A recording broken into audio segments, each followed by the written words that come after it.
ST. महामंडळातील जवळपास 13 संघटना गेल्या 1-2 दिवसापासून संपूर्ण महाराष्ट्रामध्ये एकत्र येऊन संयुक्त कृती समितीच्या माध्यमातून एस.टी. महामंडळातील कर्मचाऱ्यांच्या ज्या काही प्रलंबित मागण्या आहेत, एस.टी. कर्मचाऱ्यांना राज्य शासकीय कर्मचाऱ्याप्रमाणे वेतन मिळालं पाहिजे, एस.टी. कर्मचाऱ्यांची 2018 पासून ते आज तारीख 2024 पर्यंतची जी काय महागाई थकबाकी आहे ती थकबाकी एकरकमी देण्यात यावी।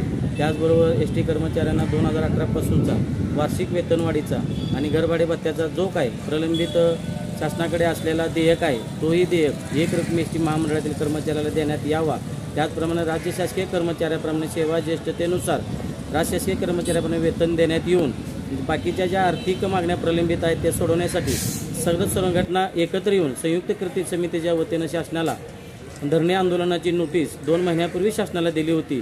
3 ऑगस्ट रोजी माननीय मुख्यमंत्री व माननीय दोन्ही उपमुख्यमंत्र्यांसोबत बैठक झाली।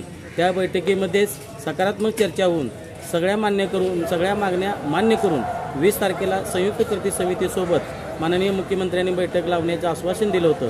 परंतु या सरकारनं वेळ काढूपणा करून या 20 तारखेची बैठक रद्द करून शासनानं एस.टी. कर्मचाऱ्याची घोर निराशा केलेली आहे। त्यामुळं संयुक्त कृती समितीनं संपूर्ण महाराष्ट्रात आपल्या कामगारांचा उद्रेक पाहून हा लढा चालू ठेवण्याचा निर्णय घेतला आणि संपूर्ण महाराष्ट्रातून कामगारांनी उत्स्फूर्तपणे हा धरणे आंदोलनाचा लढा चालू ठेवून आज संपूर्ण महाराष्ट्र 100% यांत्रिक कर्मचारी असतील, चालक वाहक असतील किंवा ॲडमिनचे कर्मचारी असतील, सर्वांनी एक दिलाने यामध्ये भाग घेऊन हा लढा यशस्वी करून शासनाच्या विरोधात तीव्र आंदोलन करण्यात येणार आहे। तरी मुख्यमंत्र्यांनी आज 4 तारखेला संध्याकाळी संयुक्त कृती समितीसोबत बैठक घेऊन हा निर्णय सोडवण्यासाठी सकारात्मक चर्चा करू आणि मागण्या मान्य करू असा निर्णय घेतलेला आहे। जर मुख्यमंत्र्यांनी कर्मचाऱ्यांच्या मागण्याचा विचार करून जर पॉझिटिव्ह असा निर्णय नाही घेतला तर आंदोलन आणखीन तीव्र करण्यात येईल असं कृती समितीच्या वतीनं जाहीर करण्यात आलेलं आहे।